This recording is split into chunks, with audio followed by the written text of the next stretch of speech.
Good evening, everyone, and welcome to today's episode of LANGERR at the Mic. Today's Cowboys postgame show episode of LANGERR at the Mic. Cowboys lose yesterday 38-31 in Seattle to the Seahawks. I didn't post this video yesterday out of respect to Yom Kippur, so to those observing the holiday, hope you all had an easy fast, and wishing you a happy New Year and Shana Tova. So now let's get into the Cowboys-Seahawks game yesterday. Cowboys lose 38-31, and it was a game that honestly lived up to the hype. It was everything that I think we all thought it would be, because it was a high-scoring affair. It was a shootout, and at the end of the day, the Seattle Seahawks outscored the Cowboys. Russell Wilson, MVP candidate Russell Wilson, played like an MVP yesterday, and the Seahawks were the better team than the Cowboys were. So let's just get right into my notes. We'll start by going through my game notes, my game by game notes, my big picture notes, and then the bottom line. So let's get right into it. So in the first quarter, the Seahawks' first possession was actually ended by an Aldon Smith sack. Right? I think it was Aldon Smith who got Russell Wilson trying to escape from the pocket, right? And Aldon Smith had a hell of a game with 3 sacks, so kudos to Aldon. We'll get into a little bit more of that later. But the Cowboys' first offensive series, they called 5 straight passes, I believe, 5 or 6 straight passes. It was a while before we first saw Ezekiel Elliott touch the ball, right? And that first drive ate up a lot of clock and ended up in 3 points. So you know what? At that point in the game I was watching, it was only early on, but you know what? That was a good start for the Cowboys. Unlike the Falcons game and unlike the LA Rams game where the Cowboys did nothing with their first offensive possession with the ball. So basically, I just want to close that. So it ate up a lot of clock and the Cowboys are up 3-0, but then that is where the Tyler Lockett touchdown happened. The first of 3 Tyler Lockett touchdowns. That was just a complete busted coverage between Trayvon Diggs, I believe it was, and definitely Darian Thompson and Xavier Woods. Just completely forgot about Tyler Lockett going deep through the seam. And to me, my immediate reaction was, when you're playing the best deep ball quarterback in the NFL, why are you giving up? Like, not only are you, like, it's not like you had good coverage on Tyler Lockett. It's not like Trayvon Diggs or Xavier Woods or someone was with them stride for stride. Tyler Lockett was wide open. He was wide open. And the same thing we saw again with DK Metcalf, right? Where he got the ball stripped from him at the goal line, right? But the fact that Tyler Lockett was wide open, how does that happen against the best deep ball thrower in the NFL? The secondary is a problem for Dallas, so we'll get a little bit more into that in detail later. Again, just going through the progression of the game. What I did notice also is that Everson Griffin did have his hand in the ground, and Aldon Smith was still standing. So it looks like Mike Nolan, Jim Tomsula has given Dallas edge rushers kind of the option to either stand up or put their hand in the ground. And I did notice that DeMarcus Lawrence was standing, right? And I think he was still bothered in this game by knee injury, which is why he didn't make as many plays, I don't think, in the passing game, at least as a pass rusher. But he still made a couple of plays that I noticed in the running game. So even though DeMarcus Lawrence is, he's not getting paid what he's getting paid right now to be a good run stopper. But if he's not getting after the quarterback, at least it's good that he's making plays in the run game. Just like I said, busted coverage, can't leave Tyler Lockett wide open. And then there was a Tony Pollard miscue. Like, to me, with these kickoff returners, like if it's early in the game, if it's 3-0 or 7-3, right, first quarter, there's still a whole game to play. Just let the ball land in the end zone. Just let it land in the end zone and start the drive at the 25-yard line. You always have the cliches of, every yard is so hard to gain in the NFL. So just take the 25 yards that the rules give you by letting the ball land in the end zone and starting the drive at the 25-yard line. Don't do anything fancy trying to leave and fumble, drop it, there's the return or the kicking team covered it well, so I have nowhere to go. Like, just let the ball land in the end zone and take the touchback. Tony Pollard, I noticed, did a really good job of that last year in his rookie season, but this year he's been really bad at it, and it cost him big time here because on the very next play, it was a touchback. Sorry, it was a safety the Cowboys gave up, and it's 9-3 instead of 7-3. So, yeah, luckily, I mean, this is at this point, I think this is where the Cowboys just didn't do anything. This is where the Seahawks got the ball. And this is where the friggin' DK Metcalf play happened. Or no, actually, sorry, I'm getting my notes mixed up here. My bad. But I think Seattle came back and they didn't do anything. But yeah, then Dallas got the ball back. And this is where CeeDee Lamb had a really big play Dak had a big play to CeeDee Lamb on a free play, which is nice to see that Dak is recognizing, like Aaron Rodgers, recognizing when the defense jumps off sides and to take advantage of a free play when it's given to you, right?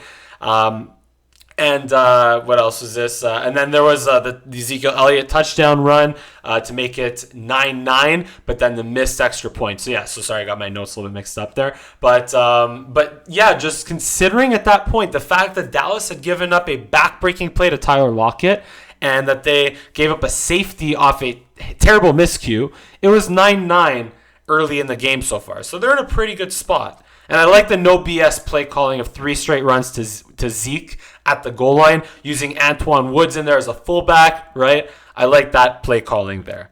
And then there was the play to DK Metcalf, the same way that the Seahawks caught a break on the Tony Pollard play. The Cowboys caught a huge break by DK Metcalf, making a boneheaded play, just trying to trot into the end zone. And Trayvon Diggs, credit to him for making the heads-up play even as a rookie.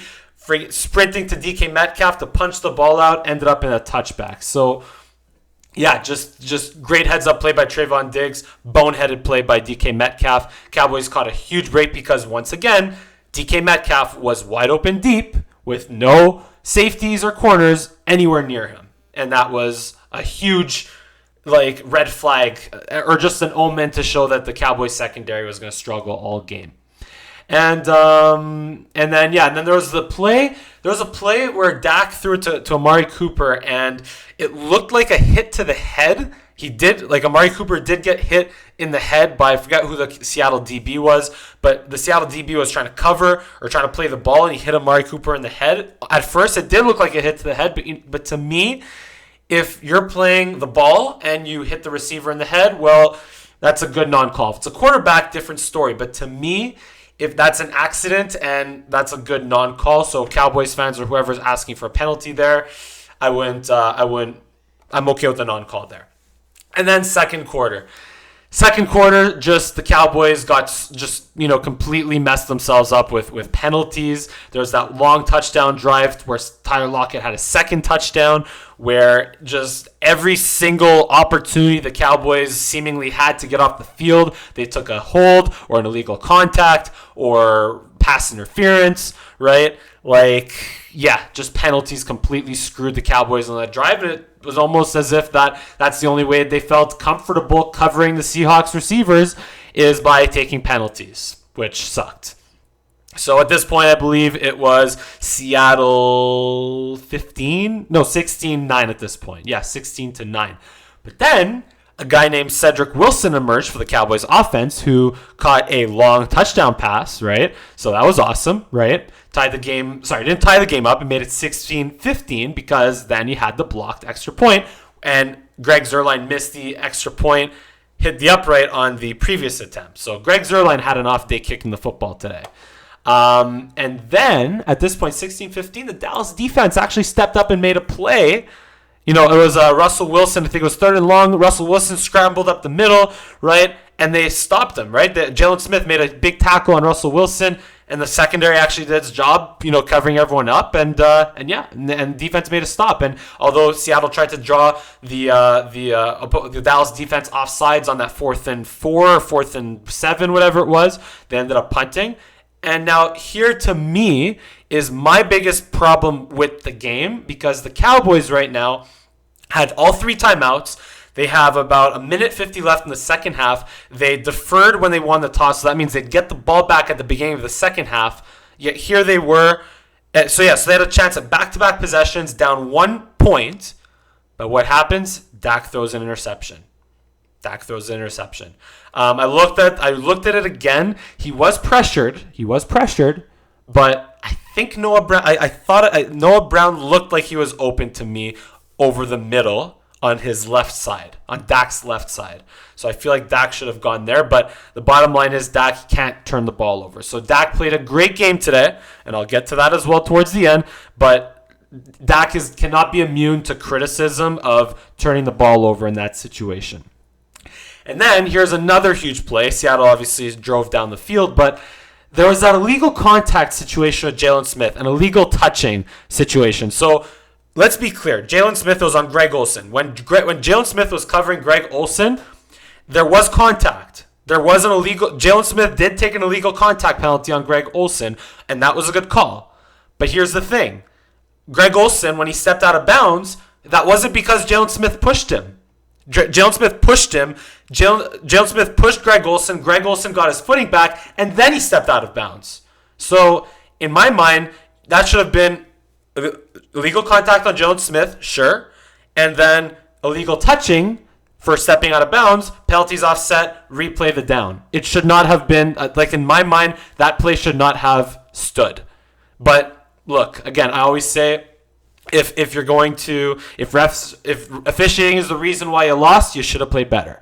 So I won't talk too much about that. But I just feel like that play should have been an offsetting penalty situation and not a only legal contact on Jalen Smith and having pushed Greg Olsen out of bounds, because he didn't push him out of bounds. So anyway, that's my take on that. So and that's what led to the third Tyler Lockett touchdown, right? So instead of being potentially up by 2 because you moved the ball well and kicked the field goal, instead now you're down, I believe it was 23-16 at that point, Seattle going into the second half. But not the other world, because the Cowboys get the ball, but then former Dallas Cowboy Benson Mayowa strips Dak of the ball, and then the Seahawks get a touchdown to Jacob Hollister.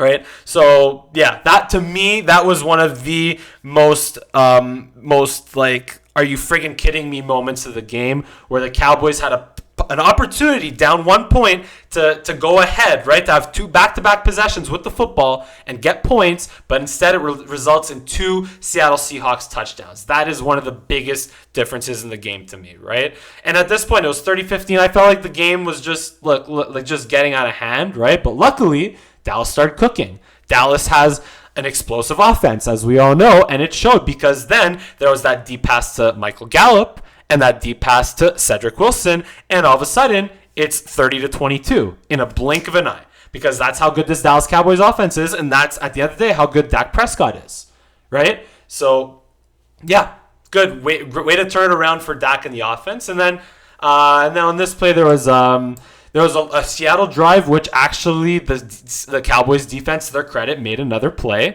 There was a couple of missed opportunities to stop the drive earlier, but the Cowboys did force the Seahawks to punt. And then on the next possession, that's where Dak had a pretty big miss to Blake Bell on a 3rd and short, but then he picked up the first down with his legs on that following 4th down. He picked up the first, and then he threw an absolute dime to Michael Gallup, who made a hell of a play, and that sequence pretty much won me my fantasy matchup for the week right there, because I have both Dak and Michael Gallup, but no one cares about my fantasy team, so I'll shut up about that. But that was what an amazing play. But then the failed 2-point conversion. I feel like the Cowboys have not successfully executed a 2-point conversion play since 2016, the wild card game. I can't think of the last time the Cowboys have successfully converted a 2-point attempt. So to me, that has to be, if Mike McCarthy is going to be aggressive and go for 2, I mean, that at that point of the game, it was to tie it up. But if Mike McCarthy is going to have, and his coaching staff is going to go for 2 a lot, well, they got to work on their 2-point attempts, because, man, they're just brutal so far. And this goes back to last year as well, because that cost them the game against the Jets, among many other things. But anyway, so it's still a game, though. 30-28. You're still in it. And guess what? The Cowboys defense, I believe, made another stop, because they got the ball back yet again. Down 30-28. And that was a methodical clock-eating drive where the Cowboys were moving the ball, but then and then what I didn't like on that drive where the Cowboys kicked the go-ahead field goal 31-30 is the 2nd and short plays where it's 2nd and 1, 2nd and 2, 2nd and 3, and that's where Kellen Moore dials up his most complicated play designs, which I really have a problem with. I really don't like that. If it's 2nd and short, if you're going to be methodical, just pick up the darn first down, or if anything, take a shot downfield. Don't do these fancy reverses and play action 1, 2, fake, screen to Zeke 10 yards behind the line of scrimmage. Just either run for the first down or get the easy 3 yards for the first, or the easy 1 yard for a first down, or take a shot downfield, but that's it. But don't get yourself in, don't run stretch plays or fake screens. The Cowboys literally ran the same exact screen pass 8 times, and not once did they complete it. Not once did it work. So that was bad on my end. That's a little nitpicking spot that I didn't like, but it didn't cost them too badly because at this point in the game, though, with 4 minutes left, I believe it was, now the Cowboys are in the red zone, and I think they're thinking that they got to get a touchdown as fast as possible, because if Seattle comes back and milks the clock and tries to get a field goal or a touchdown, then the Cowboys need to have enough time to score yet again. So I did not mind the play calling sequence later on, trying to go for a touchdown, even though there's 4 minutes left and you're at the Seattle 30-yard line. And I think that's what they were doing.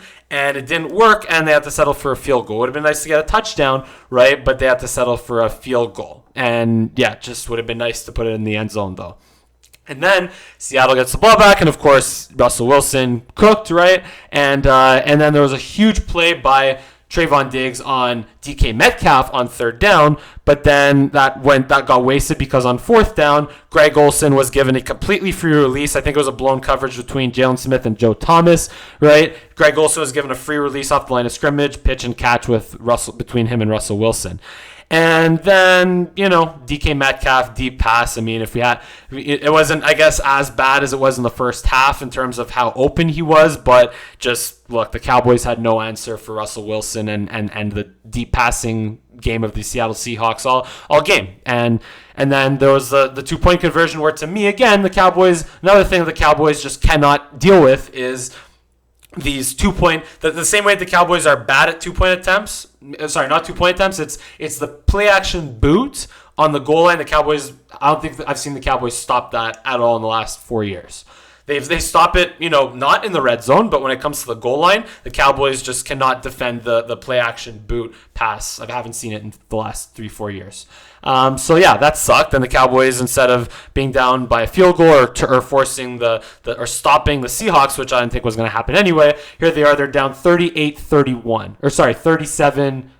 Yes, 38-31. My bad. And then on that drive, they're moving the ball well, managing the clock well, and then there was the sack on Dak Prescott, where, look, it was I watched it again a couple of times. It was the Seahawks only sent 3 guys after Dak. Just Brandon Knight got beat that bad. Left tackle Brandon Knight got beat that badly on the play that he gave up a sack on a 3-man rush. And also, I mean, I can nitpick a little bit. I think Zeke was wide open in the flat there, but again, Brandon Knight gave up I think it was Jerron Reed on the sack there, right? Where Dak, had like barely 3 seconds to get the ball off, because that's how badly Brandon Knight got beat. But still, just that really affected. That just sucked, right? And that was the end of that was pretty much the game right there, because in the very next play, then Dak also faced pressure and threw an interception in the end zone, where at that point, look, he's trying to make something out of nothing. He made a fantastic play, an amazing play, because he should have gotten sacked, but he maintained his balance, and I honestly thought, watching that Dak was gonna throw someone, that was gonna be a tie game right there, or that was gonna be a touchdown right there. But look, Dak did the best he could to make something out of a completely busted play, and unfortunately it was an interception. So anyway, that's my long, took a little more time than I wanted to on that, but that's my, in-game notes. Now let's look at overall big picture stuff. We'll run through that real quick. Dak was good. Let's start with Dak Prescott. Dak was good. Dak was really good, but again, not immune to criticism, right? That interception can happen. You can't turn the ball over, right? He was pressured, sure, but you can't force that pass. I think it was to Amari Cooper who was targeted there. And I think, and like I said, Noah Brown looked open on the from what I saw, Noah Brown was open over the middle on his left side. And then the fumble, look, Benson Mayowa, again, he was pressured, right? And credit Benson Mayowa, former Cowboy, for making the play, stripping the ball. But look, Dak has to protect the ball there. So while Dak was really, really good, he was not better than Russell Wilson. I think we can all agree on that, right? And Dak did finish with a career high 475 yards passing. I don't know if I wrote that down correctly. Just let me double check. 472 yards passing, right?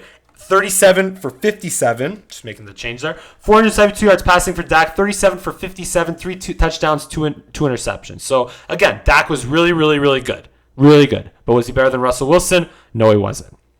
And now let's talk about receivers now. Cedric Wilson emerged big time. I think we all know that. Michael Gallup as well. Cedric Wilson had the 2 big touchdown receptions and went 5 receptions for 107 yards. Michael Gallup went 6 receptions, 138 yards with the 1 touchdown, grabbed the big touchdown pass, right? What was disappointing offensively, though, is Ezekiel Elliott. I said in the first 2 games that Ezekiel Elliott, was a difference maker, right? In terms of running the ball, in terms of catching the ball. But today he was bad. Yesterday he was bad. He dropped screen passes. He wasn't making things happen in the running game. Well, some of that you can say is attributable to bad blocking. But if you're paying your running back as much as Ezekiel Elliott, you want to see more than 34 yards on 14 attempts at a clip of 2.4 yards per carry. You want to see a lot more out of your star running back than that. So Ezekiel Elliott needs to be better. Simple. Trayvon Diggs made plays, but he gave up plays. But he's a rookie, so he'll be better. All I have to say about that. Aldon Smith, stud. Aldon Smith leads the league in sacks with 4 now, 3 in the game. He's basically the flame or the spark of the Cowboys pass rush right now, and they have to keep riding him. He's the best Cowboys defensive lineman right now, hands down. And that's an amazing story. He's been out of the league for 5 years to play at the level he's playing right now. I think that from what we saw from him this offseason and training camp, we could have, I don't think we could be surprised by that at this point, but it's still very impressive, and all of the credit to Aldon Smith for turning it around in his career and in his life. And also, I like Zach Martin at right tackle. That was a really good adjustment by his coaching staff to put him there. I mean, I don't know if they had a choice with Terrence Steele going out, but yeah, that just shows, how patched up this offensive line is right now. Let's talk a little bit about defense now. I found the run defense was okay. Wasn't bad, wasn't terrible. Chris Carson did have 1 big run, and he had 64 yards in total. 64 yards rushing on 14 attempts at a clip of 4.6. So they were still, again, they didn't let Chris Carson have any other big plays other than the 1, and that obviously made his stats the way they were. But to me, they were still, Seattle still was efficient in terms of running the football, and I feel like the Cowboys' run defense could be a little bit better. And also, obviously, I hope Chris Carson is okay after Tristan Hill almost ripped his tibia from his knee in that tackle. That was just not a cool play by Tristan Hill, and I'm not going to defend Tristan Hill on that. That was not really cool. Third downs much better in this game for the Cowboys offensively, 7 for 15 on offense, while Seattle was 5 for 13 on third downs, but also the penalties on the defensive side for the Cowboys just killed them, like I said before. Couple of other things I still also like. I like the idea of throwing screen passes, right? And it worked a couple of times when they threw it quickly, right? When your offensive line is in the state that it's in right now, you got to get the ball out quick. So I don't mind that. But if it's on second and short, and if it's to Ezekiel Elliott, 10 yards behind the line of scrimmage, that I don't love. It's worked before. On first down, sure. But if you do it enough times and they see it on film, right? The defense sees it on film, they're going to cover it. And that's when you overuse it. That's not good. And like I said, pass rush was much better. Pretty much we talked about that already. So here's the thing, offensive line. Let's talk about the offensive line now. So Tyler Biadasz, I think Tyler Biadasz, from what I'm seeing in terms of post-game reaction, in terms of film and all that, Tyler Biadasz is probably going to keep his job at center. But I don't want it to be at the expense of Joe Looney not being on the field. Because right now, right, even with Terrence Steele being out, so I like the combination for what it is right now without Tyron Smith. If Tyron Smith isn't there, I can live with Brandon Knight at left tackle, Connor Williams left guard, Tyler Biadasz center, Joe Looney right guard, and Zach Martin right tackle. Because they allowed the big sack with the game on the line, sure, but the Cowboys still got 400 yards passing out of Dak, almost 500 yards passing out of Dak, right? And they still put up 31 points with that. So The Cowboys can live with that for now. But when Tyron Smith is back, give me Tyron at left tackle, Connor Williams left guard, Tyler Biotish at center, and then Joe Looney, keep him at right guard, and Zach Martin at right tackle, right? Keep Joe Looney on the field. Don't put Terrence Steele back in there. I think Zach Martin right now is better at right tackle for the sake of keeping Terrence Steele off the field, and Joe Looney or maybe even Connor McGovern on the field. And then when Lyle Collins is back, whenever that is, if that's in 4 weeks from now, 5 weeks from now, 10 weeks from now, we don't know when it's going to be, but I would still keep Joe Looney in there, maybe even in this place of Connor Williams, because I didn't exactly see, again, the whole film, but Connor Williams, from what I see, Connor Williams has been struggling. Connor Williams, I think it's time to... I'd rather see Joe Looney in there personally than Connor Williams. So, bottom line. Let's get to the bottom line now. So, Cowboys low-key in that game yesterday got beat in all components of the game. Offense, defense, and special teams. I believe, well, yes, they put up more yards than the Seahawks, right? While Dak Prescott threw for more yards, he also threw 2 more interceptions than Russell Wilson did, and Russell Wilson threw 2 more touchdown passes than Dak Prescott did. So, by all standards, bottom line, Seahawks offense was better than the Cowboys offense. The Seahawks defense made more plays than the Dallas defense. The Seahawks got that 2 interceptions and the fumble recovery, right? The strip sack fumble, right? So they got beat offensively, defensively, and special teams with the 2 missed extra points and the miscue on the goal line. But after all that, even though the Cowboys got beat in every asset of the game, they still made it close. And how did they get beat? Well, they shot themselves in the foot. But first, again, let's get back to Dak versus Russell Wilson here again. Dak was very good. Let's be very, very clear on this, right? To me, there's Cowboys fans that put Dak Prescott in the same light as Russell Wilson, Patrick Mahomes, right? Or that Dak Prescott is immune to criticism, right? Cowboys, there's fans that say Dak is immune to criticism. There's also fans that say Dak is trash. Dak is terrible. Dak is not worth the money, right? I think we got to find a middle ground here, right? Dak is very, very, very good. He is objectively a top 10 quarterback in this league. He is maybe even a top 6 or 7 quarterback in this league. But he's not immune to criticism. And he was not better than Russell Wilson yesterday, right? But that being said, Dak is still worth the money. You still got to pay him. Because if it wasn't for Dak Prescott, this game would have been over a lot sooner, right? When the Seahawks were up 30-15, I don't think a quarterback that is much significantly worse than Dak, or whatever quarterback you're going to put in there, off the street, Andy Dalton, right? I don't think, just Dak is still worth the money because Dak gave you a chance to win the game yesterday. So that's still worth the big money. What else do I want to talk about? And defensively again, Dallas defense didn't make as many plays as the Seahawks defense, right? And overall, the Cowboys just weren't clutch with the game on the line. The Cowboys weren't clutch enough to win with the game on the line. And also keep in mind, Jamal Adams was out for most of that fourth quarter, or most of even the second half, I believe. But so the Cowboys couldn't take enough advantage of that. They, again, made it a close game, but they couldn't take advantage of the fact that Jamal Adams, who could have also very well been a Dallas Cowboy maybe, was not on the field at the end of the game there, right? So let's get into the good news, though. Good news is that if you look at everything that this team has had to overcome in this game and the Atlanta game, right, the Cowboys are still good enough to make things close. The 2 missed extra points, the safety, right, the break on the DK Metcalf play, right? Okay, that cancels out. Like, you cancel out the safety, I guess, right, or the miscue on the goal line on the kickoff return, but you're going to get away with crap like that against Atlanta. You will not get away with crap like that against Seattle or Kansas City or Baltimore or the Saints or the Bucks, right? Or the Packers against the best teams in the NFL. You're not going to get away with stuff like that, right? And so again, this team can be really, really good, but if they don't shoot themselves in the foot. I feel like we say that every year, though.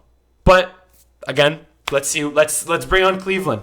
Oh well, let's bring on Cleveland. And I still look. The Cowboys were 1-2 in 2018, right? They finished 10-6. So the Cowboys, I'm not writing them off as they could still be one of the better teams in the NFC, right? Just have to fix the defense. That just got to find answers on the defensive side of the ball, big time.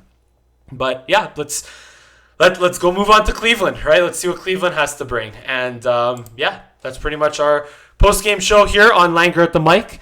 Thank you for watching, and if you like my content, as usual, subscribe to my channel, like my videos, right? Like this video, and give me a follow on Instagram or Twitter. My link will be in the description below. And yeah, this has been a LANGERR at the mic, Cowboys post-game edition. Thank you for watching, and see you again next time.